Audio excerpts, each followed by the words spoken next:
सभी दोस्तों को स्वतंत्रता दिवस की बहुत सारी शुभकामनाएं। पूरे हिंदुस्तान के लोगों को स्वतंत्रता दिवस की बहुत बहुत शुभकामनाएं। एक्चुअली बहुत सारे लोगों ने ना बलिदान दिया।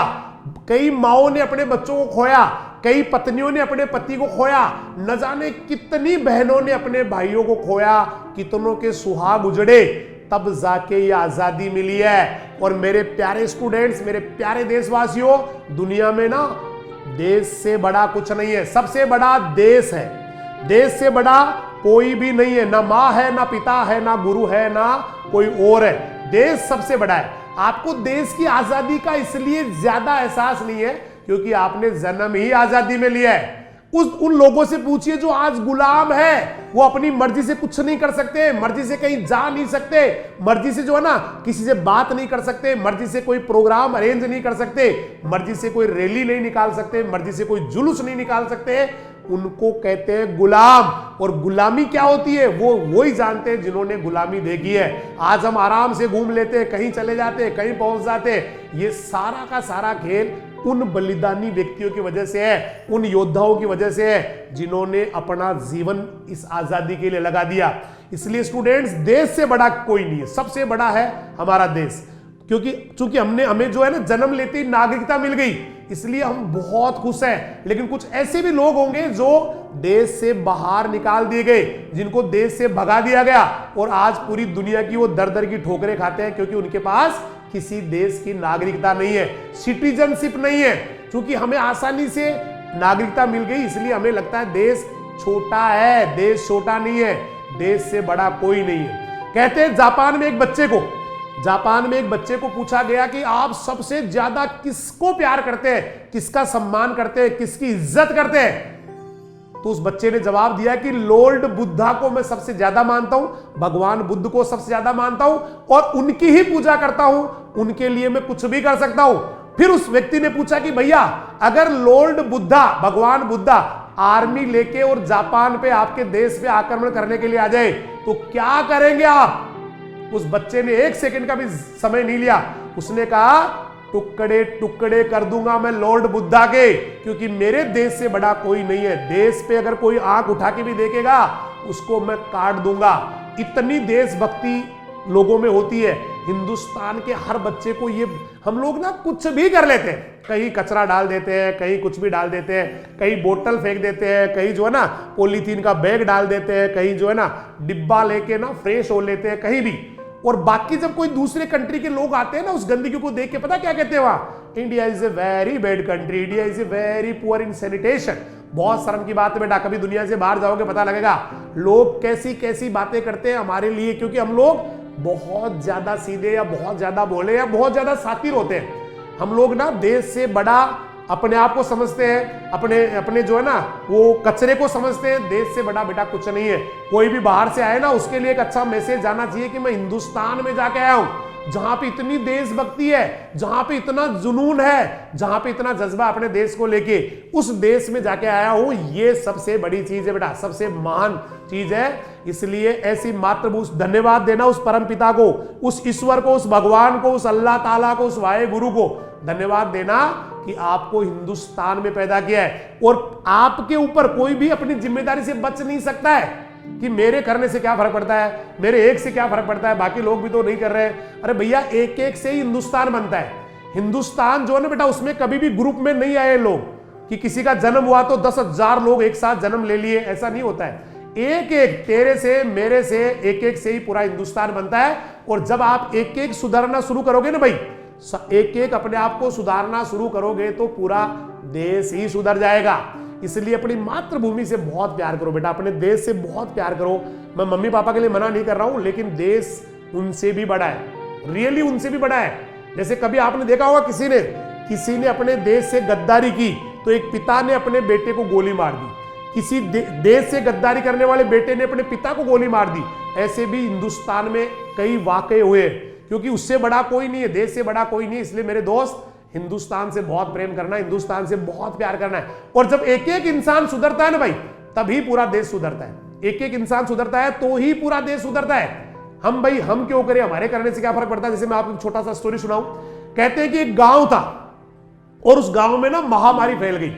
तो वहां का राजा बड़ा चिंतित हो गया, बोला क्या करे भाई, अब ये महामारी को कैसे रोके, क्या करे। वो रात दिन उसको नींद नहीं आ रही, और एक रात को वो सो रहे थे, वो राजा जो है रात को सो रहे थे, अचानक उनको सपना आता है, और सपने में कोई आके कहता है कि हे राजन, अगर गांव का हर व्यक्ति गांव के बीच बने हुए कुएं में ले जाके एक एक बाल्टी दूध की डाल देता है, तो इस महामारी से, इस बीमारी से, इस बहुत बड़ी जो भयानक बीमारी है, इससे बचा जा सकता है। तो राजा होता है, उसने पूरे गांव में ढिंडोरा पिटवा दिया कि भाई पूरे गांव वाले ना फला दिन को फला टाइम पर एक एक बाल्टी, रात के टाइम पे अंधेरे के अंदर जो है ना इतने बजे, वो ले जाके एक एक बाल्टी दूध की उस गांव के बीच बने हुए कुएं में डाल देंगे। अब भाई साहब ये बात सब जगह फैला दी गई। अब सारे गांव वाले जो है ना वो अपने हिसाब से तैयार थे। उस गांव में एक बुढ़िया भी रहती थी।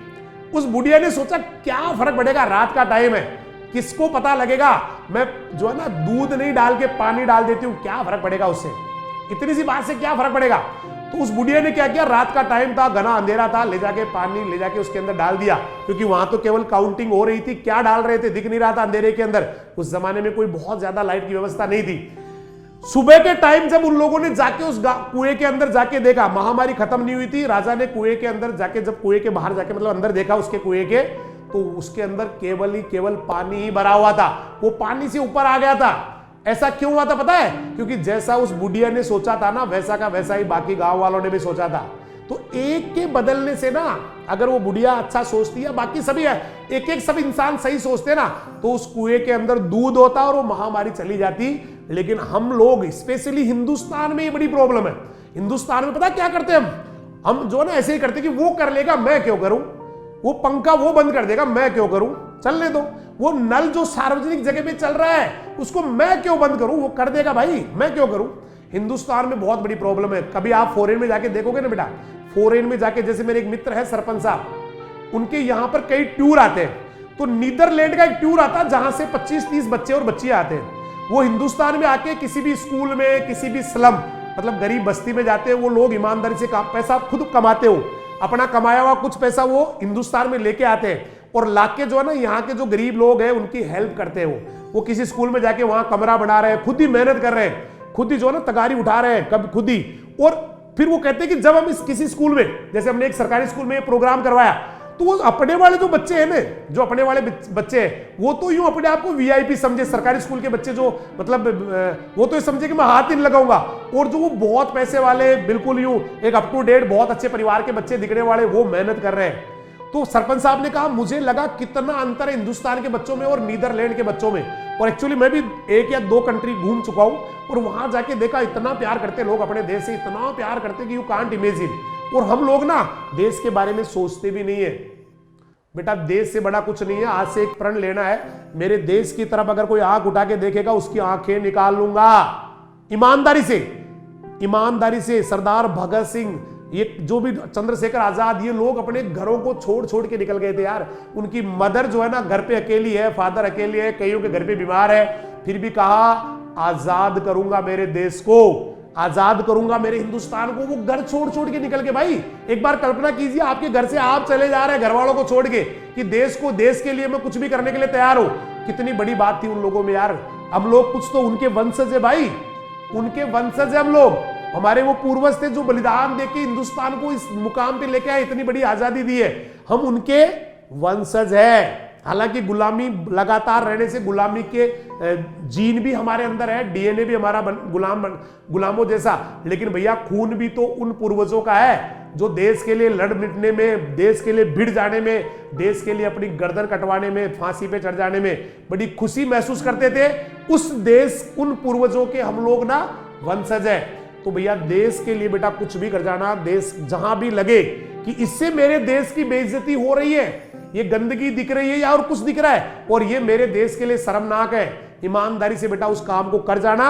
ईमानदारी से उस कचरे को, या जो भी लगे आपको, कहीं भी गंदगी लगे, कचरा नहीं, कई बार समाज में दूसरी तरह की गंदगियां भी होती है, बहुत गंदगियां होती है समाज में भरी पड़ी है। और लगातार देखिए, बहुत अच्छा मैं धन्यवाद दूंगा भारत सरकार को, पिछले 3 या 4 दिन में ऐसे ऐसे कानून बनाए गए, ऐसे ऐसे कानून बनाए गए हैं जिनकी हिंदुस्तान को बहुत पहले से दरकार थी, बहुत पहले से उनकी जो है ना ये था कि ये होना चाहिए। फॉर एग्जाम्पल, जैसे पोक्सो एक्ट को बहुत ज्यादा स्ट्रिक्ट कर दिया गया, आप जानते होंगे मोब लिंचिंग, अगर भीड़ किसी को मारती है तो उसको बहुत ज्यादा, तो काफी सारे ऐसे एक्ट आए हैं और भी बहुत सारे एक्ट है जिनके ऊपर बहुत हिंदुस्तान की सरकार ने उसको सीरियस लिया और उसको जो है ना बहुत एक जरूरी समझा, क्योंकि जहां बच्चियों की इज्जत है, बच्चियों का जो है ना मान सम्मान है, वही देश सबसे आगे होता है, वही देश सबसे आगे जाता है। इसलिए बेटा हिंदुस्तान के लिए कभी अपने आप को त्याग बलिदान करना पड़े तो बेटा सबसे पहले आगे खड़े रहना है। हिंदुस्तान से, देश से बड़ा कुछ नहीं है। मैं आपको बहुत ज्यादा मतलब एक अंदर की भावनाएं बता रहा हूं जो मैंने दुनिया जितनी घुमा हूं उसके हिसाब से। जब बाहर जाते तो पता लगता है देश क्या होता है। जब हमें कोई कहता है इंडियन या हिंदुस्तानी, तब यूं बड़ा एक फक्र होता है। और कभी कभी जो है ना बेटा एक छोटी सी गलती से कभी कभी शर्म भी आती है। इसलिए हर व्यक्ति को, हर इंसान को ना अपनी जिम्मेदारियों को बहुत अच्छे से निभाना। देखिए कोई देश पे लड़के, कोई सेना में जाके भर्ती होके या देश की जो है ना सीमाओं पे खड़े होके बंदूक चलाना, वो देशभक्ति है, नो डाउट। लेकिन अगर आप अपनी जगह ईमानदारी से काम कर रहे हैं, अपने काम को बहुत अच्छे से निभा रहे हैं, तो वो भी देशभक्ति है। आप ऐसा काम कर रहे हैं जिससे देश का सर ऊंचा हो रहा है, वो भी देशभक्ति है। आप अपने काम को जो है ना बड़े बड़े पाक और पवित्र तरीके से कर रहे हैं, अपने काम को बड़ी ईमानदारी से कर रहे हैं, शिद्दत के साथ कर रहे हैं, बेटा वो भी देशभक्ति है। अगर आप एक किसान हैं और अपने खेत को बहुत अच्छे से जोतते हैं, बहुत अच्छे से मेहनत करते हैं, वो भी देशभक्ति है। आप एक टीचर है और बच्चों को अच्छे संस्कार दे रहे हैं, आप बच्चों को अच्छा सिखा रहे हैं, बच्चे जो है ना आपको आदर्श मानते हैं और देशभक्ति की भावना आप बच्चों में लगातार बढ़ते जा रहे हैं, देश को एक, तो वो भी देशभक्ति है, वो भी देशभक्ति है। समाज में किसी को सही राह दिखा रहे हैं, वो भी देशभक्ति है। किसी को शिक्षा का प्रकाश दे रहे, वो भी देशभक्ति है। किसी को अंगुली पकड़ के चलना सिखा रहे, वो भी देशभक्ति है। आप किसी भूले हुए भटके हुए को सही रास्ता दिखा रहे, वो भी देशभक्ति है। आप जो है ना किसी को बहुत अच्छा बना रहे, किसी के लिए कुछ कर रहे, वो भी देशभक्ति है। इसलिए माय डियर स्टूडेंट्स, सभी को मैं फिर से, मुझे लग रहा है शायद मेरी बात को मैं कह पाया हूं, सभी को स्वतंत्रता दिवस की बहुत बहुत शुभकामनाएं। ये जो स्वतंत्रता दिवस है वो आपके दिमाग में, आपके दिल में, आपके अंतरात्मा में देश के प्रति बहुत अच्छी भावनाएं बढ़ जाए, देश को आप सबसे ऊपर माने, देश को सबसे बड़ा माने। इन्हीं शुभकामनाओं के साथ आपसे लेता हूं विदा। नमस्कार, जय हिंद, जय राजधानी, सत श्री अकाल, सब्बा खैर, वाहे गुरु दी फतेह, खुदा हाफिज, अल्लाह हाफिज, राम राम।